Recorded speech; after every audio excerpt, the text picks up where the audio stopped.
네, 빌립보서 4장입니다. 이제 4장 전 시간에 1절까지 우리가 공부했고요. 오늘 두 번째 문단 2절부터 하겠습니다. 4장 2절입니다. 내가 유디아를 권하고 순두계를 권하니 주 안에서 같은 마음을 품으라. 바울이 명령하고 있습니다. 네. 성경 신약에서 바울의 신학의 핵심은 뭐냐면 주 안에서입니다. 모든 게 주 안에서예요. 그러니까 주 안에서라는 걸 기억하시고, 그러니까 주 안에 주님께서 주의 방법으로 주님을 통해서 주님을 위해서 주님에게 다 할 수 있겠죠. 앞에 전치사라고 그러죠. 명사 앞에 붙은 전치사, 주 안에서, 안이라는 전치사인데 그냥 안이라는 뜻은 아니고요. 주 안에서니까 주님, 예수 안에서라는 뜻이만 있는 건 아니고요. 헬라어에는 그 전치사가 거의 같은 내용을 가지고 있습니다. 전치사 하나가 거의 모든 걸 in, out, 라든지 밖에 안에 의해서 통해서 이런 것이 다 헬라어는 거의 하나 가지고 다 통용되고 있습니다. 그러니까 2000년 전에는 그랬어요. 그렇게 참고하시고, 바울의 신학은 한마디로 예수 안에서, 그러니까 예수에 의해서 이루어진 거다. 모든 것이 기독교는 예수에 의해서 기초된다. 이렇게 정리할 수 있겠습니다. 그러니까 모든 것이 예수 안에서예요. 예수로 인해서, 예수를 위해서. 그러니까 그 안이라는 말이 실제 장소 안이라는 걸 의미하지만 그런 정도로만 있지 않고요. 여러분이 이제 충분히 이해하시겠죠? 자, 그래서 이거 굉장히 중요합니다. 그러니까 사람으로 우리가 열심히 해서도 있지만 그것보다는 우리가 하나, 그 정도, 사람에 의해서 하나, 그러나 예수 그리스도에 인해서는 4개 정도 되겠습니다. 그러니까 5대1, 5대4, 5대4는 성경의 5대4는 예수 그리스도 안에서, 예수로 인해서 모든 게 이루어지는 것이에요. 그 근본이 예수 안에서, 예수로 인해서 기초가 됩니다. 그리고 이제 5분의 1은 이제 우리가 그리스도를 위해서 무엇인가 할 수 있는 것이 또 기록되어 있어요, 성경은. 그래서 이 비율을 잘 맞춰서 설교가 돼야 되는데, 그렇게 하려면 성경 전체를 배우면은 이 비율이 정확하게 맞습니다. 밸런스라고도 그러죠. 우리의 건강도 밸런스가 깨지면요, 결국 밸런스가 깨지면 이제 병이 오듯이 우리의 생각에도, 우리의 믿음에도 밸런스가 있어요. 똑같습니다. 원리는 똑같아요. 그러니까 우리의 믿음의 밸런스가 깨지게 돼서 우리가 주님을 위해서 뭘 합시다. 굉장히 좋은 말 같지만 그것이 주류를 이루게 되고 5분의 4가 차지하지 않게 되면, 빠지게 되면 심각한 오류에 빠져 있는데, 그것이 오늘날 우리가 보고 있는 현상이라 할 수 있습니다. 참고로 꼭 말씀을 드립니다. 그래서 성경을 하나만 더 찾아보도록 하겠습니다. 마태복음 성경 신약 맨 앞에 있죠. 16장을 보십시오. 빌립보서를 이제 손에 잡으시고 마태복음 16장 앞에 1절에 제가 하나 읽어드리겠어요. 바리새인과 사두개인들이 와서 예수를 시험하여 하늘로서 오는 표적 보이기를 청하노니 당신이 이런 역사를 한다면 신인데 신으로서의 그 정당한 신이라는 그 증명, 표적을 보여주기를 원합니다. 이런 말이죠. 그랬더니 예수께서 대답하여 가라사대 너희가 저녁에 해가 하늘이 붉으면 날이 좋겠다고 아침에 하늘이 붉고 흐리면 오늘은 날이 붓겠다 하나니 너희가 찾는 길을 분별할 줄 알면서 시대의 표적을 분별할 수 없느냐고 말하고 있습니다. 네, 어떻게 보면 오늘 제목이 요 마태복음 16장이 될 수도 있어요. 굉장히 중요한데, 우리 성경에는 이렇게 되어 있지만 원어의 성경에는 그 3장 앞에 외식하는 자라는 말이 있어요. 그러니까 이 말을 번역을 빼뜨렸어요. 어떤 번역에서는 외식하는 자요. 예수님께 말해요. 사두 바리새인과 사기관들에게 지금으로 말하면 목사님에게도 장로님에게도 물론 여러분에도 해당되지만 또 정치인들 또 모든 사회 지도층을 바리새인과 사기관은 그 당시에 종교 그리고 정치, 경제, 문화 모든 거의 지도자가 누구였냐? 바리새인과 사두개인이었어요. 자, 그래서 이런 바리새인과 사두개인들이 예수님에게 질문을, 당신이 이런 표적을 하는데, 기적을 해야 하는데, 그렇다면 하늘로서 하나님부터 인정받는, 당신이 하나님으로 인정을 받고 온 거냐? 당신의 권위가 정당한 거냐? 그 표적을 보여달라고 하니까 예수님께서 외식하는 자여, 너희는 날씨를 구별하면서 천기는 구분하면서 왜 시대를 구분하지 못하느냐, 분별하지 못하느냐고 주님 말씀. 그래서 우리 한글 성경에는 외식하는 자가 빠져 있어요. 그래서 미국 영어 성경에도 일부는 이렇게 빠져 있어요. 그러니까 NIV 버전은 New International 버전에도 빠져 있고 킹 제임스 버전에는 이게 들어 있어요. 그래서 외식하는 자가 그래서 이거 한국 이게 좀 심각합니다. 이제 요거 그래서 다시 당부를 드리면서 오늘 말씀을 이거로 시작을 합니다. 그래서 이걸 우리가 이해할 때 이렇게 이해해야 되겠죠. 적용하려면 바리새인과 사두개인들은 그 당시 지도자들이었지만 외식하는 자였다는 거죠. 이게 아주 놀라운 거예요. 다시 한번요. 그러니까 오늘 우리도 하나님 앞에 외식하는 자가 될 수가 있는데, 어떤 사람이 외식이냐? 거짓말하는 것도 외식이지만, 여기 문맥에 보니까 뭐예요? 날씨를 우리가 정보를 통해서도 알지만, 우리가 대충 알죠? 어르신들은 날씨 쑤시면, 바람 불면 이게, 비가 오겠다 등등 이렇게 알죠. 그런데 시대를 분별하지 못하는 것을 주님 말씀하셔요. 그러니까 지금 오늘날 2020년 지금의 시대를 분별하지 못하시면 지금이 어떤 시대인가, 우리가 어떤 위치에 있고 역사적 어떤 의미에 있고 어떻게 흘러가는 거냐, 이걸 이해하지 못하면 불행하게도 예수님께서 규정하셨죠. 외식하는 자가 되는 겁니다. 우리는 거짓말을 하고 이러면 외식하는 자라고 이해하지만 마태복음 16장에서는 시대를 역사를 분별하지 못하는 것, 시대를 분별하지 못하는 것 외식하는 자예요. 그러니까 거의 다 대부분이 저도 포함해서요 외식하는 자가 될 수가 있는 가능성이 너무너무해요. 그러니까 우리 대부분은 크리스찬들은 세상 사람을 많이 빼놓고요, 교회 잘 다니고 이렇게 하더라도 거의 대부분이 외식하는 자가 될 수 있다는 겁니다. 사실 그렇다고 봐야 되겠죠. 그래서 많은 자료를 참고하고, 여러 목사님도 이런 책을 통해서 우리가 시대를 분별하려고 이해했습니다. 그러니까 이게 놀라운 거죠. 다시 한번, 우리 성경에는 너무너무 중요한 것들이 상당히 번역 과정에서 이제 빠져 있다는 것을 참고해 드리고, 그래서 오늘날 지금 시대는 4차 산업시대예요. 4차 산업시대라는 건 뭐냐? 규정하기 어렵다고 말씀드렸죠. 그러니까 굉장하게 어렵습니다. 영적인 세계를 규정하는 것이 쉽지가 않아요. 그래서 계속해서 예언 업데이트를 해드리고, 또 시대를 적용하면서 지금 시대가 워낙 변하는 시대이고, 그 변하기가 너무 3차 산업까지는 느리게 변해 왔어요.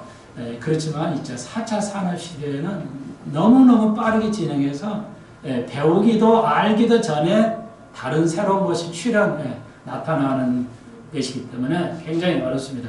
그것은 많은 교수들이 이제 미래학자들이 얘기하고 있으니까 참고하시고, 우리가 성경을 가지고 시대를 분별해야 됩니다.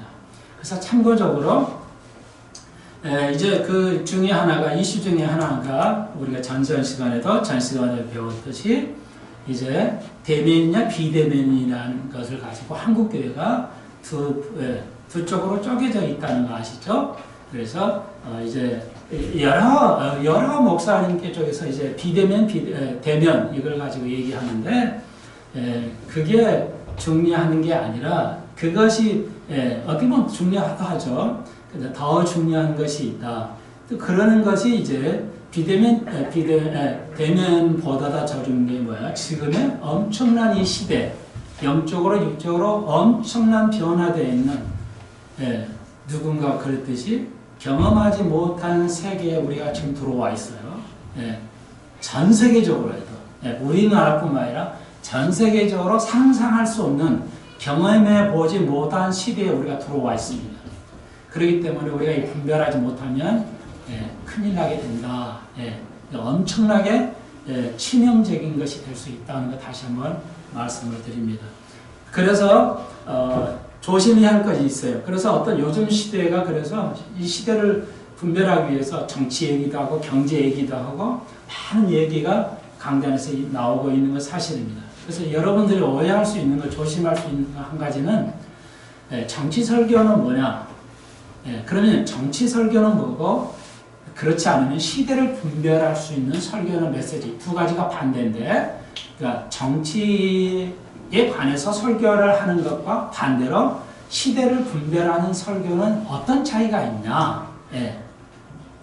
그래서 이 두 가지 차이는 간단하게 한 가지만 말씀을 드리면 정치 설교는 그러니까 선악의 구별이 되지 않는 선택의 문제를 목사의 주관적인 견해를 정치적인 성향을 가지고 메시지를 던지는 것은 정치 설교예요. 그러니까 목사가 보수적이면 보수적인 정치관을 피력할 것이고 진보적이면 진보적인 정치관을 피력하겠죠. 그렇지만 보수나 진보나 그것 자체가 선도 아니고 그것 자체가 악도 아니죠. 단지 선택의 문제예요. 정책을 보수적으로 할 거냐, 정책을 진보적으로 할 거냐 선택의 문제이기 때문에 그걸 교회가 다루기 시작하면 교회는 시대를 분별하지 못하게 되는 무서운 결과가 지금 현실에도 나타나고 있죠. 그렇지만 시대를 분별하기 위해서 정치가 앞으로 한국에 어떤 영향을 주고 있냐 그 중에 하나가 대면을 시키고 대면을 못 시키고 정치가 이것이 정당한 거냐 정부가 이렇게 하는 거 그런 거에 대해서 적절한 이제 성경적인 이렇게 적용을 해야 됩니다. 근데 이것이 이제 아주 혼탁에 되어 있죠. 그렇지만 그것이 옳으냐 그르냐의 문제일 때는 어떤 분야에서도 정치에서 그게 옳으냐 그르냐를 설명해 주는 것은 정치 설교가 아니고 시대를 분별하는 필요하는 절대적으로 이걸 교인들이 가르쳐 주지 않으면 교인들은 이제 방황하게 되고 외식하는 자가 될 수가 있다는 것도 참고로 말씀을 드립니다. 네, 이만큼 굉장히 중요해요. 우리가 생각하지 못했던 것이 외식이 될 수가 있습니다. 그러므로 우리가 이거 정말 주의 깊게 잘 생각을 해야 됩니다. 자, 그 중에 하나가 바로 빌립보서 4장 2절에 있습니다. 내가 유오디아와를 권하고 순두기를 권하노니 주 안에서 같은 마음을 품으라. 그러니까 성경에서 바울이 유오디아가 순두개가 누군지 정확하게 알려져 있지 않은데 이름을 거명했어요. 이건 아주 드문 현상인데 일반적으로 누구에게 잘못을 권하거나 이럴 때 이름을 권하지 않고 성경을 쓰는데 바울은 빌립보서에서 특별하게 이름을 지정을 했어요.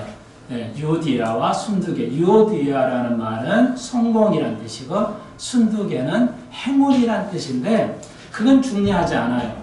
그런데 이 두 사람의 이게 여자 이름으로 봐요. 남자로 하는 사람도 학자도 있지만 주로 여자의 이 두 분이 이제 교회에서 다툼이 생겼어요. 논쟁이 벌어졌어요. 금방 같이 어떤 교회에서 정치적인 논쟁도 있고 경제적인 또는 뭐 기독교적인 교리 논쟁이 있을 수 있고 여러 가지의 논쟁이 있었는데 그 논쟁이 어떤 것이냐는 밝히지 않고 단지 같은 마음을 품으라. 이걸 볼 때 아마 대부분의 학자들은 양쪽 다 옳은 얘기 같아요.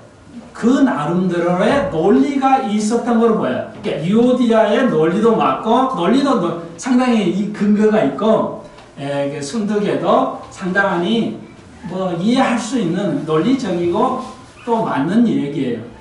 그런데 바울은 여기서 카운셀링을 할 때 당신들이 기독교의 관점에서의 그러면 카운셀링은 어떤 것이냐?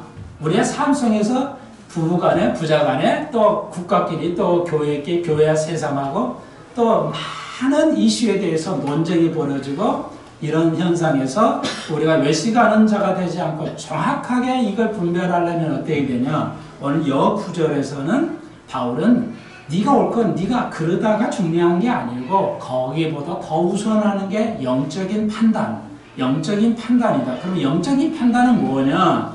그것은 두 사람의 논리가 중요한 게 아니라 같은 마음을 품어야 된다는 것이죠. 다시 말해서 상대방이 옳음도 서로 존중해주고 존중해줘야 되고 그리고 하나의 마음을 가져야 된다는 겁니다. 당신의 주장이 옳기는 해도 그것이 상대방의 공격을 하거나 또 이렇게 되면 아니 된다. 한 마음을 품어야 된다. 그러니까 비대면이냐 대면이냐는 중요하지 않아요. 근데 오류는 뭐냐? 뭐 연세대 목사하고 교수인 사람이 또 유튜브에도 올려놨어요. 히브리서에는 너희에게 힘쓰라고 그러는데 비대면이 말이야 이게 성경적이냐? 아니다. 이런 것 같아요. 아마 난 표지만 보니까요. 그걸 다 읽어볼 필요가 없기 때문에 그럴 시간도 없어서 그런데 아마 제 추측은 그런 것 같아요. 비대면이 이게 정당한 거냐? 이게 이게 교회 나와서 대면해야지. 여러분 교수 사이에서도 지식인 사이 이렇게 논쟁이 벌어져요.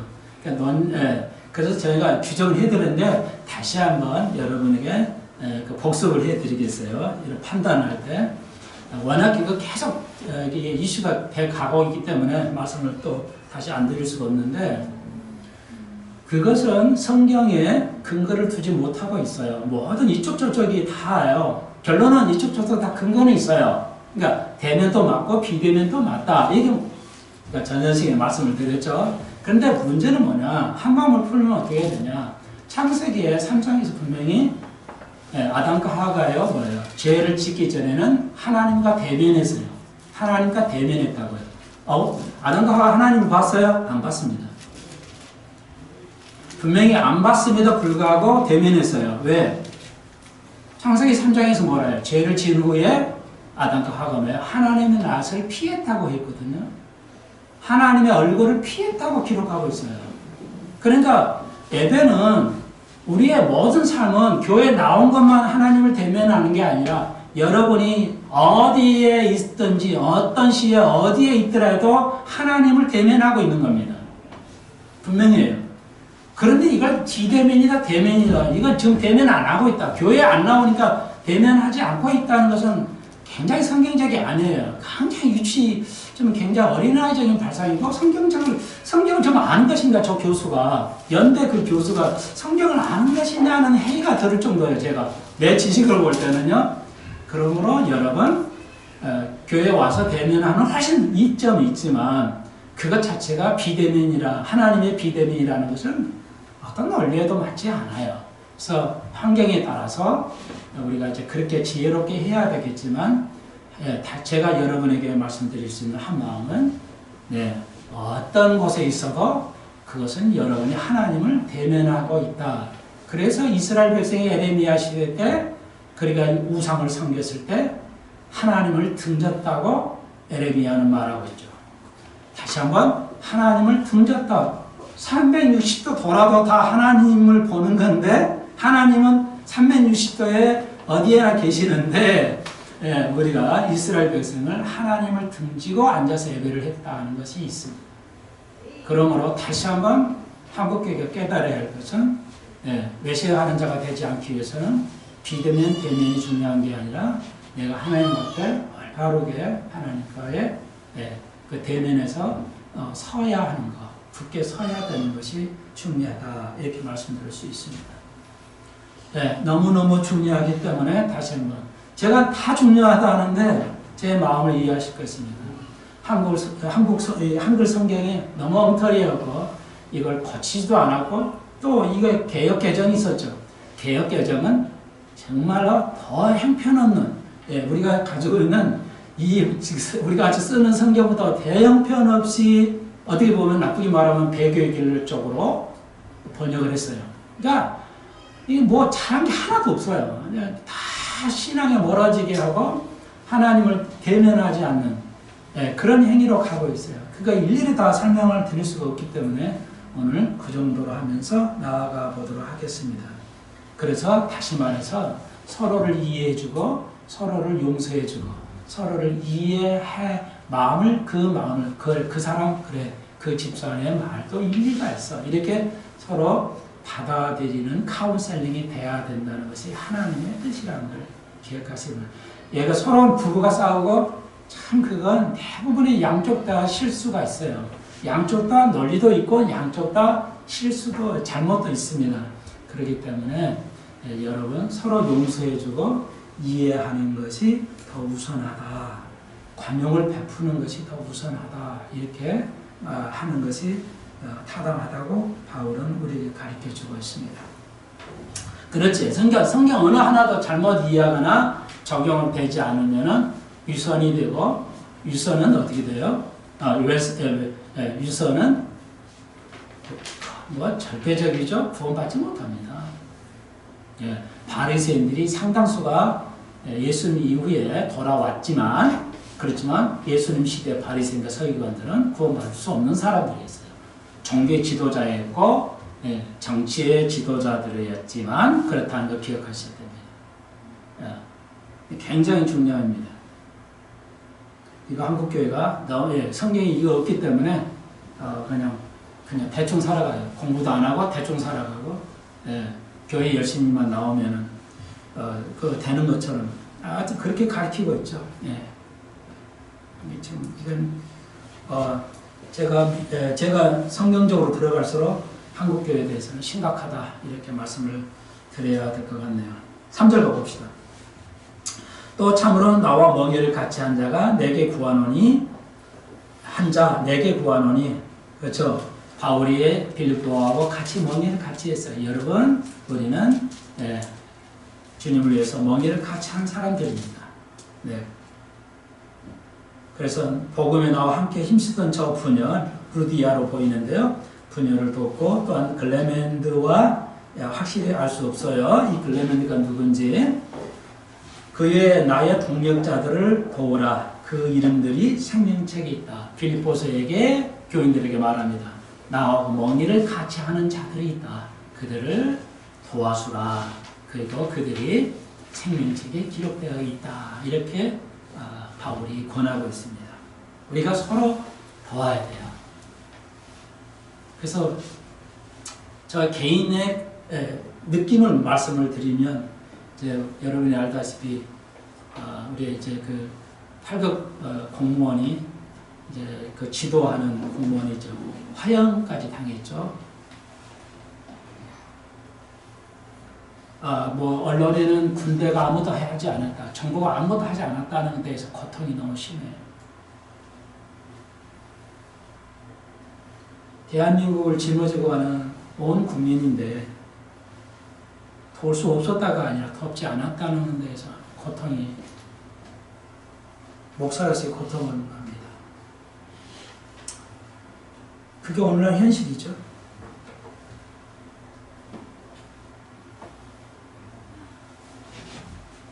모두가 다 침묵하고 있죠.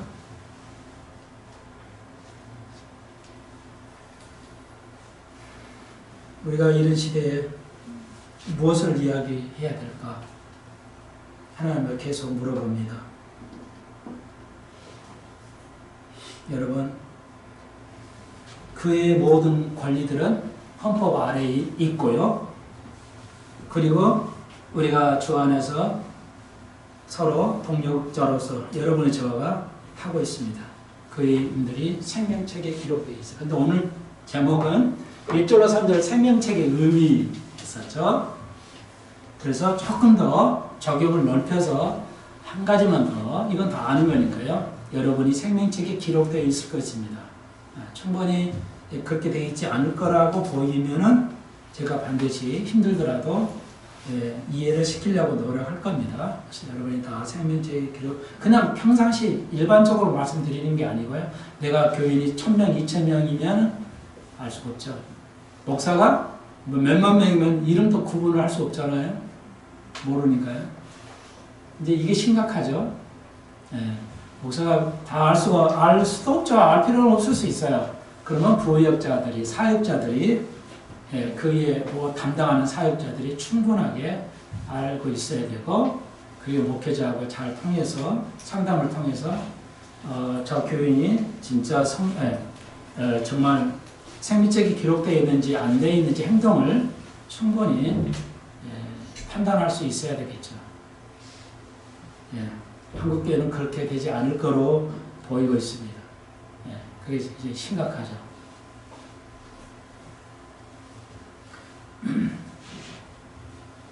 근데 우리 교회는 작기 때문에 여러분이 우리가 기뻐할 수 있는데 그것은 이 문맥을 볼 때 왜 기쁨이 있냐? 생명책에 기록되어 있기 때문에 그렇다. 이렇게 말씀을 드릴 수가 있습니다. 저는 그래요. 생명책에 기록되지 않을 것 같다 하면은 목회자가 책임을 가지고 얘기해야 돼요. 그 예수님이 오늘 아까 금방 말씀드렸듯이 생명이 기록되지 않으니까 당신은 외식하는 자라고 규정을 했던 것이죠.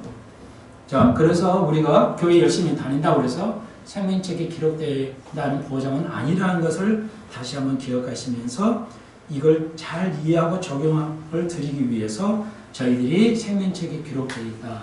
바울이 말하는 것을 한 번 더, 한 단계 더 나아가서 생각해 보겠습니다.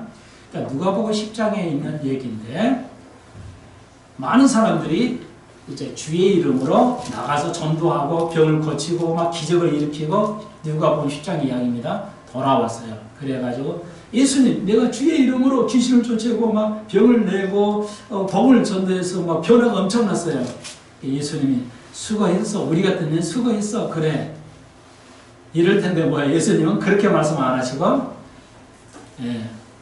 네가 무엇을 했든 간에 그거에 중요한 게 아니라 네가 생명책에 기록된 것을 기뻐하라 그랬어요. 네가 사역하는 일에 기뻐하지 말고 너의 이름이 생명책에 된 것에 기뻐하라. 굉장히 중요한 얘기예요. 그러니까 성경 전체는 기적입니다. 비밀이에요. 오늘 이제 골로새서의 비밀을 얘기하는데요. 미리 앞서가서 말씀을 드리면 골로새서의 그 비밀을 차용해서 말씀드리는 그런 거예요. 성경 전체는 비밀입니다. 성경 전체는 기적입니다. 그래서 저번 주에 체프 시간에 제가 학교에서 아이들을 가르치면서 중학생은 모르겠지만 고등학생이 이해했을는지도 몰라요. 가르치는 내용이 이제 출애굽기예요. 민수기를 좀 배우는데 한 구절을 배우는데요. 그래서 민수기에서 이제 이스라엘 백성이 광야 40년 살다가 이제 가나안 땅에 들어가는데 애굽에서 나온 세대는 다 죽었죠. 애굽에서 나온 세대는 다 죽었어요. 40년 사니까요. 다 죽고요. 광야에서 살면서 난 아이들, 자식들만 광야로 이제 가나안 땅에 들어갔죠. 그때 그렇지만 애굽에서 나와서 갈렙과 여호수아 그 집계들은 이제 가나안 땅에 들어갔죠. 그 들어간 숫자가 몇 명이라고요? 이걸 질문했어요. 여러분도 답변해보세요. 뭐 5,000명, 어떤 애는 뭐 100만 명, 막 이렇게 아이들이 뭐 3,000명, 2,000명, 야, 더 낮춰. 그래도 800명, 500명. 여러분, 20년 들어갔어요. 광야에서 태어난 사람은 들어갔고요. 애굽에서 나와서 가나안에 들어가는 20명이었죠. 그래서 제가 그 말 한마디를 했어요. 100만 명이나 50만 명이나 10,000명이 들어갔다면 민수기는 필요하지 않았을 것이다. 모세가 쓰지 않았을 것이다. 너무너무 기적이고 너무너무 특이하고 너무너무 비밀적인 것이기 때문에 기록한 거예요. 그러므로 성경 하나하나를 놓치시면 안 됩니다. 성경을 하나하나 놓치시면 큰일 납니다. 여러분 아이들이 공부를 못한다. 왜 못한지 아십니까? 딱 한 가지예요. 압축하면 단어 하나하나를 세밀하게 읽지 않기 때문에 그래요. 저도 그 경험을 했어요. 성경을 한 단어 하나 세밀하게 읽어가야 됩니다. 그냥 대충대충 읽기 시작하면 전혀 어떤 것도 이해할 수가 없습니다. 여러분 성경을 백독했다. 그러니까 인터넷 보면요. 어떤 여자 선교사가 그래요. 나 기도하는데 하루에 일곱 번씩 14일을 기도했더니 이렇게 제목을 달았어요. 율법주의자죠. 여러분 딱 보면 모르시 판단이 안 됩니까? 이 선교사가 자랑하게 유튜브에 올려놨어요. 여자 선교사가 내가 말이지 하루에 7시간 14일을 기도했더니 엄청난 일을 벌였어요. 율법주의. 일어난 건 중요하지 않아요. 분명히 그분은 하루에 7시간 했겠죠. 하나님 7시간 네가 했으니까 너 멋져. 기도 잘하니 그래서 기적을 주신 겁니까? 그러면 은혜 교회에 위배되잖아요. 은혜는 네가 기도했기 때문에 주는 게 아니라 가져주는 거야. 그게 은혜의 교리죠. 은혜 교리도 이해 못하고 은혜 교리에 반대되는 율법주의인데요. 아직도 율법주의가 형행해요. 많은 사람이 들어가서 보면서 그래 우리도 기도가 중요하구나. 그러겠죠. 그게 오늘날 시대예요. 오늘날 믿음의 시대예요. 그러니까 여러분 정말 하나하나 제대로 알아야 돼요. 깡그리 알아야지. 그래서 우리가 전 시간에 배웠잖아요. 성숙해져가. 온전해져가지 않으면 아무 의미가 없어요. 또 얘기하고 말씀을 드리지만. 자, 그래서 본문으로 다시 돌아옵니다. 4장 생명책에 기록되어 있다. 예수님 말씀하시면 네가 어떤 일을 하느냐 나는 너의 사역에 관심이 있지 않아. 다시 한번 말씀드려요. 갈보리 채플의 아주 그 특징이 하나가 뭐예요? 사역에 하나님은 우리의 사역에 관심 있지 않아요. 우리의 내가 어떤 사람인가에 관심이 있어요. 다시 한번 이걸 잃어버리시면 안 돼요. 이런 거 하나 정도는 뼈대가 잃어버리시면 안 돼요. 하나님은 우리의 사역에 관심이 있지 않아요. 내가 목사가 성공했냐? 엄청나게 어떤 큰 숫자를 가지고 사역했냐? 여러분의 자녀들이 학교에서 성공을 했냐? 직장에 성공했냐? 그것이 사업에서 성공했냐가 관심 있는 게 아니라 내가 하나님 앞에서 어떤 사람인가? 하나님 나를 판단할 때 어떤 사람인가? 성숙해져가냐 아니냐? 딱 두 개예요. 이거 성숙히 가는 거냐? 아니면 그렇지 않은 것인가? 이제 그거 아닙니까? 성경은 그거예요. 여러분, 그래서 그러니까 다른 말로 말씀드리면 네가 어떤 사역을 큰 사역을 해도 그게 중요한 게 아니고 네가 그 겸손하게 생명책에 기록돼서 네가 구원받았다는 그 사실 그거에 네가 기뻐하고 그게 중심이 돼야지. 그렇지 않은 때는 사역에 빠지기 시작하면은 이상한 데로 빠지게 된다는 것입니다. 굉장히 중요한 것입니다.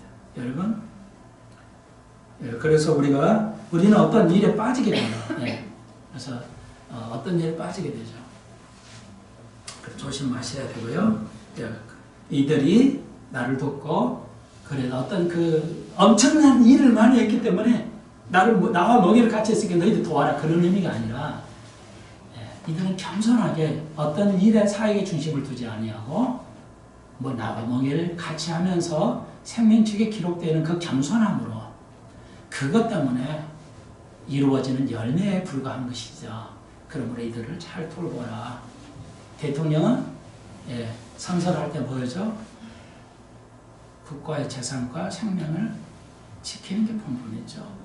목사의 본분은 양떼들을 이리로부터, 늑대로부터 지키는 것이죠. 똑같습니다, 여러분. 그 정도 하면 충분할 것 같고요. 그래서 4장 4절. 그래서 주 안에서 항상 기뻐하라. 내가 다시 말하니 기뻐하라. 이렇게 말하고 있습니다. 우리가 기뻐할 수 없는데 지금 우리가 이 코로나의 현실에서 지금 AI의 그 4차 산업은 여러분이 잘 아시듯이 모든 의사, 박사 얘가 다 이제 약화됩니다. 거의 AI가 기능을 하고 있고요. 심각합니다, 지금. 그런데 노동력도 필요하지 않습니까? 기계가 다 하기 때문에. 그래서 우리가 이런 상황에서 직장을 잃어가고 젊은이들 200만 명이 지금 아예 직장을 포기하고 살아가고 있다고 그러죠. 한국에요. 지금 젊은이들이 노력해서 안 되니까 200만 명이 지금 직장을 가지지 못하고 있는 현실입니다. 그래서 지금 실업이 한 해 지금 몇 조, 8조인가요? 한 해 8조씩 날아갑니다. 지금 8조라는 게 너무 많이 듣다 보니까 8조가 별거 아닌 것처럼 느껴지는데요. 어마어마한 돈입니다.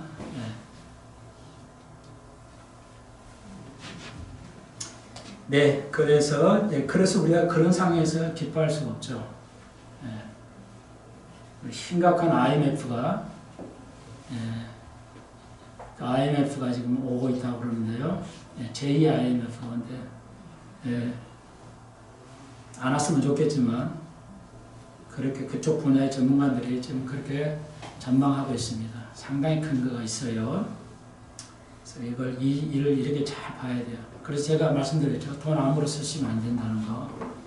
필요한 것만 쓰시고 너무 아끼는 것도 안 돼요. 돈은 벌어야 하잖아요. 그러니까 미국 사람들이 지역경제하려고 슈퍼가 어려우면 일부러 슈퍼 가서 사줍니다. 할머니, 할아버지들이. 그 슈퍼가 살 수 있도록. 연금을 받으니까요. 연금을 가지고 슈퍼에 가서 사주고 비행기가 잘 안 되면 비행기를 타서 손자, 손녀 집에 왔다 갔다 합니다. 경제를 알아요. 너무 안 쓰면 경제가 안 돈다는 걸 알아요. 그렇기 때문에 할머니, 할아버지들이 비행기를 타줘요. 그리고 슈퍼에서도 뭘 사줍니다. 너무 안 쓰는 건 성경적이 아닙니다. 너무 쓰는 것도 성경적이 아닙니다. 잘 저축해 두세요. 어려운 시대는 살아가려면 그 방법밖에 없습니다. 시간이 있으면 그래서 이렇게 예언 업데이트 하나만 그러면 이 말씀이 나왔기 때문에 예수님께서 이제 노아 시대가 될 것이다. 내가 올 때는 그랬죠. 그걸 적용해서 업데이트 해드리면 그래서 그 AI의 노아 시대는 뭐예요? 노아 시대는 노아 시대 중에 특징이 있죠. 윤리의 타락과 그 다음에 이제 노아는 네피림이 있었죠. 그러니까 네피림은 인간하고 천사가 이제 합해져서 아이를 낳는데 그게 분명히 올 거예요. 실제적으로 이제 올 겁니다. 그래서 저번 주 아이들 학교에서 책풀 시간에 네피림이 올 건데 말이야. 키가 5m야. 그랬더니 아이들이 놀래가지고 처음 들었던 말이에요, 아이들이. 근데 여러분, 그게 이제 그런 현상으로 볼 수 있는 게, 이걸 이렇게 볼 수 있어야 돼. 여러분, 그런 식견을 가져야 됩니다. 그래서, 말씀을 드리는데, 그 노아 시대 같은 그 네피림과 그 아주 다른 이종의 교배가 되죠. 그 이종 교배를 하고 있죠. 의학에서는 동물과 다른 동물의 이종 교배. 불법이지만 이게 이종 교배가 바로 AI 시대에 이루어지는 것, 지금 시대, 노아 시대가 될 것이라는 걸 예수님 말씀하신 것, 지금 시대를 보고 있죠. 이 영화는 뭐예요? 아이보그 같은 거, 이런 거 뭐예요? 인간이 기계와 반응기계 돼가지고 하는 아이보그 뭐 그런 거 있잖아요. 뭐 영화 같은 거. 그러면 여기서 경제적인 거, 경제 얘기 나서 하나만 더 알려드릴게요. 그래서 경제에서 증권이 요즘 엄청 올라가죠. 증권이 요즘 좀 내려갔나요? 근데 상당히, 그러니까 경제 원리에 의하면 경제가 잘 되면 증권이 올라가죠. 당연히. 그런데 경제는 지금 아주 마이너스를 가고 있는데 증권은 폭발적으로 늘어나고 있죠. 그러니까 이 경제 논리에 안 맞는 거거든요. 근데 왜 이런 현상이 생기는 것인가? 바로 마지막 노아 시대에 일어날 일들이에요. 경제에서 반대로 일어나고 있어요. 반대 현상, 전혀 다른 것이 이렇게 일어나고 있는 것을 알 수가 있죠. 그러니까 여러분 이런 식견을 가질 수 있어야 돼요. 돈 벌려면 돈의 흐름을 알아야지 않겠어요? 증권은 증권의 흐름을 알아야죠. 왜 증권이 올라가는지 알아야 되겠죠. 네, 이 마지막 시대는 그렇습니다. 이제 그러니까 이게 마지막 시대라 맞지 인원이 다 안 맞아버려요. 뭐 아주 그러니까 하여튼 그것이 바로 노아의 시대에 상상할 수 없는 것들이 아주 일어나고 있다는 것을 다시 한번 저기 이 말 나왔으니까 말씀을 드립니다. 그래서 우리가 이런 어려움 속에 우리가 기뻐할 수는 없지만 예수 안에서 예수의 희망이 있기 때문에 예수님이 어떻게 이끌어 가시는지 예수 안에서는 가능하다, 기뻐할 수가 있다. 예수가 우리의 환경을 이끌어가고 예수가 이만큼 하니까 저도 왜 꿈이 없겠어요? 저에게 10,000명을 교인을 주셨으면 한국교회를 완전히 뒤집어 엎어놨을 수도 있고 이게 변화가 될 수 있을 텐데 왜 저에게는 안 주셨습니까? 다 알게 하시면서 이런 질문이 나죠. 뭐 하나의 뜻이니까요. 하나의 뜻이죠. 모두 한국교회가 모두 모르게 하시는 것도 하나의 뜻일 것이고 알게 하시는 하나의 뜻이고 왜 우리에게 이렇게 어려움을 주셨는가? 이게 마지막 때죠. 그러니까 이 코로나로 끝나는 게 아니죠. 코로나로 인해서 사회가 바뀌어져 버리잖아요. 그래서 고통은 계속 오죠. 모든 사람이 직장을 잃을 거예요. 엄청난 많은 사람들이 각계각분야에서 직장을 잃을 거예요. 심각하게 이루어질 겁니다. 그러니까 왜 이런 고통이 계속 이어지는가? 병만 재앙이 계속되는 게 아니에요. 직장의 문제 계속됩니다. 그러니까 예를 들면 그래서 이게 이제 심각한 것이죠. 그래서 여러분이 어려운 시대를 대비하기 위해서 쓰시는 거 전략하라. 여기 있잖아요. 5절. 너희 관용을 모든 사람에게 알게 하라. 주께서 가까웠다. 그러니까 이 관용을 베풀으라. 이게 무슨 말이냐면 사치 낭비하지 말라는 뜻이에요. 이 어려운 시대에 바울이 말해요. 그냥 아무 생각 없이 돈 펑펑 쓰고 뭐 사고 싶은 거 펑펑 쓰고 이렇게 되면 여러분의 수익을 잡을 때지만 갑자기 직장을 잃거나 사업을 잃게 되면 상상하지 못한 일들이 터질 것입니다. 아주 어떤 유튜브를 봤는데요. 이 남자인데 고급 공무원으로서 저기 공무원이 아니라 일반 공기업에서 아주 굉장히 5급 정도 되는 평생을 편하게 살 줄 알았는데 은퇴를 하고 50대에 은퇴를 해가지고 사회에 나와서 사는데 20년 살았대요. 그런데 이 분은 그 경험을 책을 출판했어요. 책으로 출판했는데 20년 경험한 거 상상할 수 없는 경험을 했대요. 자기가 평생 공기업에서 이제 임원이었기 때문에 그렇게 이제 나와가지고 이제 사는데 뭐 아파트 직원 아파트 경비를 해봤는데 자기가 성씨가 뭐 이씨인가 그랬는데 정확하지는 않아요. 그런데 이제 이름을 이제 지금 갑자기 이제 생각이 안 나는데 자기가 뭐 김씨는 김과장 이렇게 해서 불러야 되는데 자꾸 이제 오과장 이런 식으로 불렀대요. 그러니까 나는 김이 성씨가 이씨인데 왜 오과장으로 부르는지 나중에 알아보니까 오래가지 못하는 과장이라는 뜻이래요. 그래서 그 인간 이하의 상상할 수 없는 그 어려움을 겪어봤다는 거예요. 그러니까 그 관리 소장이 당신은 우리가 없으면 발로 차 내보내고 필요하면 있게 하는지 그러면서 어디서 경비를 쓰니까 그러더래요. 겨울에 하도 추워서 지하실에도 이렇게 근무하니까 좀 따뜻한 옷이라도 하나 좀 이렇게 해주면 안 되겠냐 그러니까 나이가 들어서 이제 그랬더니 그 건물주가 하는 말 노인도 추위를 탑니까? 이렇게 말한다는 거예요. 그게 세상의 인심이야. 노인도 추위를 타요? 이렇게 말하더래요. 몰라서 그렇게 물었겠습니까? 미래를 준비할 수 있어야 돼요. 그래서 바울이 말합니다. 이 어려운 때 모든 사람에게 관용을 베풀라는 것은 사치와 낭비를 방지해야 된다. 그래야 살아남을 수 있다고 바울은 말합니다. 6절 그래서 아무것도 염려하지 말고 오직 모든 일에 기도와 간구로 너희 구할 것을 감사함으로 하리라. 네, 4절 7절의 문단에 감사의 의미입니다. 감사를 모르는 사람은 없겠죠. 근데 저희 적용을 보십시오. 여러분, 아까도 말씀드렸지만 이스라엘 백성이 광야에서 40년 살았죠. 이유는 뭐 믿음이겠죠. 자, 그런데 똑같아요. 이스라엘 백성이 광야에서 사는 것 중에 하나가 뭐예요? 감사하지 않았죠. 불평했죠. 감사의 반대가 불평이겠죠. 그러니까 이스라엘 백성들의 문제는 뭐였어요? 불평했죠. 애굽에서 가나안 땅을 갈 때 훨씬 더 좋았죠. 노예 생활보다 더 나쁜 게 있겠어요? 노예 생활에서 끄집어내서 모세를 통해서 가나안 적각 꿀이 흐른다. 여러분 아시죠? 포도 한 송이가 아니라 한 알 하나가 뭐예요? 이렇게 컸다는 거죠. 장정이 어깨에 매겨왔어요. 그걸 이스라엘 백성이 보여주었음에도 불구하고 이스라엘 백성이 인정하지 않았죠.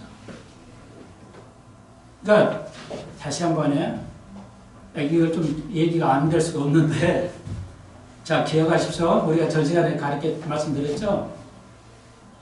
이스라엘 백성이 40일 동안 들어 청탐하고 왔어요. 그리고 거기에 적각 꿀이 흐르는 땅을 증명하기 위해서 포도송이를 어깨에 메고 왔었죠. 장정이 어깨다. 그러니까 포도송이 하나가 아마 이만했겠죠. 그게 장정이 포도를 어깨에 메고 왔어요. 적각 꿀이 흐르는 땅이야. 내가 너희들을 인도할 것이다. 그런데 이스라엘 백성은 믿지 않았어요. 받아들이지 않았죠. 불평했죠. 그래서 우리가 알다시피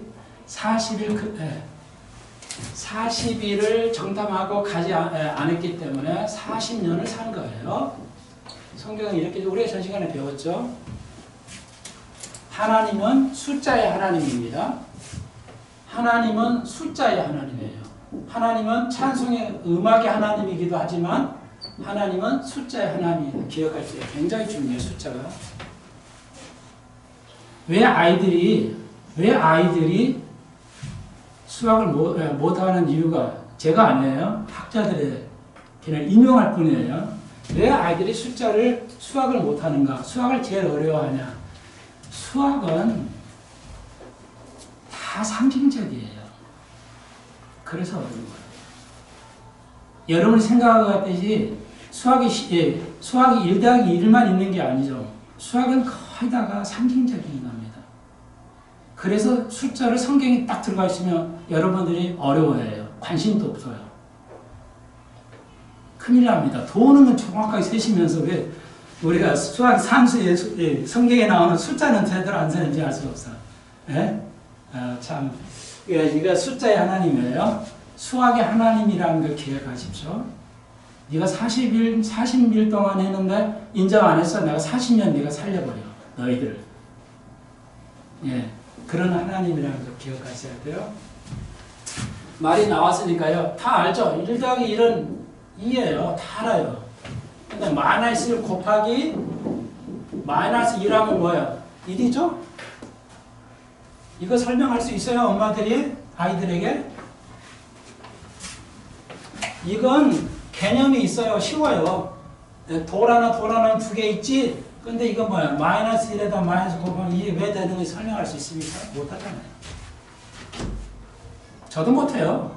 어떤 수학자도 못합니다. 세계 어떤 수학자도 이거 설명 못해요. 그게 현실이에요. 그러나 존재해요. 그래서 어려워요. 우리가 성경이 어려워요. 다 영적 의미가, 상징적 의미가 들어있어서 어렵습니다. 대충 하시면 안 돼요. 굉장히 제대로 배워야 됩니다. 아주 중요한 거예요. 자, 그래서 정리해 드릴게요. 이스라엘 백성이 40일 동안 안에 40일을 인정 안 해, 이거 40년을 살아 버렸어요. 우리가 알다시피 기억하십시오. 이번에 한 번의 숫자의 실수는 치명적이 될 수 있다는 걸 보여주면서 이스라엘 백성이 그 중 하나가 뭐였어요? 불평이죠. 감사의 반대가 불평이죠. 예. 바울은 말합니다. 로마서 1장에서 성경 시간 음성이 찾지 않겠어요? 여러분, 불평은요, 감사치 않는 거, 불평은 우상을 섬기는 거예요. 그래서 하나님이 벌을 때리는 거예요. 아니 그거 하나 인정 못했다고 안 믿었다고 40년 살리냐? 진짜 하나님이 사랑이냐? 이렇게 할 수 있는데 그건 뭐 생각나면 다음에 말씀을 드리고요. 아무튼 그래요. 그게 다시 한번 왜 불평을 하나님은 제일 심각하게 보셨어요? 예, 감사치 않은 거 왜 심각하게 보셨어요? 그 우상이기 때문에 그래요. 예. 여러분이 이 땅에서 어떤 것도 불평하시고 아이들이 이제 공부하기 싫어요 뭐 불평하잖아요. 그 우상을 섬기는 거예요. 아이들. 잘 설명을 해줘야 돼요. 잘 성경적으로 여러분이 모르시면 설명할 수 없어요. 그러니까 예를 들면 이게 타추상책인 거라 아야 이건 설명할 수가 없단다. 그래서 약속이야. 이렇게 하기로 약속한 거야. 뭐 이 정도 하겠죠. 어떤 세계 어떤 학자도 쓰기는 하지만 설명을 못 하고 있어요. 이제 이거 왜 이런 일이 나오냐? 이건 이제 우리가 삼일체 논리를 또 배워야 되는데 이제 그건 너무 어려운 거니까 우리가 제가 언급을 하지 않겠어요. 자, 그래서 우리의 삶 속에서 불평은 그러니까 아유 이렇게 힘들어. 엄마 또 부모에게 여러분이 또 누구에게 친구 이런 게 힘들어. 아유 이건 왜 이렇게 안 되는 거야? 이게 다 불평이에요. 다 우상 섬기고 있는 거예요. 아시겠어요? 이방인들이 하는 거라고요. 여러분 남에게 어떤 불평도 하지 마십시오. 우상을 섬기는 겁니다. 그래야 7절에 지각을 준다는 거예요. 생각을, 지각을 판단할 수 있는 얘기. 불평하면 아무도 안 보여요. 하나님은 사랑이 왜? 어마어마하게 그 엄청난 포도를 그 젖과 흐르는 땅을 그 증거로 포도나무를 가지고 왔음에도 불구하고 이스라엘은 보고도 안 믿어요. 그게 인간이에요. 그래서 성경이 기록된 거예요. 누구나 다 아고 하는 거 왜 성경에 기록했겠어요? 예. 성경은 전체가 그렇게 되어 있어요. 아주 주의 있게 읽어야 됩니다. 꾸준하게 읽어야 돼요. 그렇지 않으면 성경을 이해할 수 없어요. 제가 성경을 잘 가르친다는 자부하는데 정말 하나도 제대로 가르친다고 하고 제가 여러분의 모델이 되지는 못하겠지만 그래도 다른 목사하고는 좀 다르게 좀 낫죠? 그래도 그럼에도 여러분이 그 보장되는 게 아닙니다. 하늘나라의 성경지에 기록돼 보장되는 게 아니에요. 여러분에 의해 결정되는 거예요. 소목사 때문에 여러분 믿음이 자라지 않습니다. 절대. 교회 나오는 게 대면이 아니에요. 어디에서나 우리가 대면해서 살아가는 겁니다. 하나님 대면하는 거.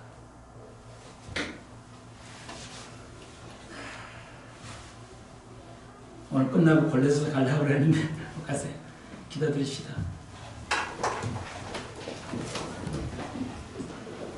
주님, 우리가 너무나 어려운 시대에 살고 있고 우리가 인간의 언약을 주님 아십니다. 그래서 우리가 불평하고 어려워하고 그렇지만 주님 불쌍히 여겨주시고 우리가 지혜롭게 살아서 오늘의 어려움 또 미래의 어려움이 다가오고 있는데 주의 인도하심을 따라갈 수 있도록 믿고 주님을 따라갈 수 있게 하여 주옵소서. 미래를 준비하는 일을 되게 하여 주옵소서. 주님이 오실 때가 가까웠습니다. 세월이 차고 역사가 끝이 나가고 있습니다. 하나님 시대를 분별하게 하여 주시고 모든 시대를 분별하지 못하면 외식하는 자가 되어서 결국 실패하게 되고 주께서 숲에서 가족과 한국교회를 살펴주옵소서. 예수님 이름으로 기도합니다. 아멘.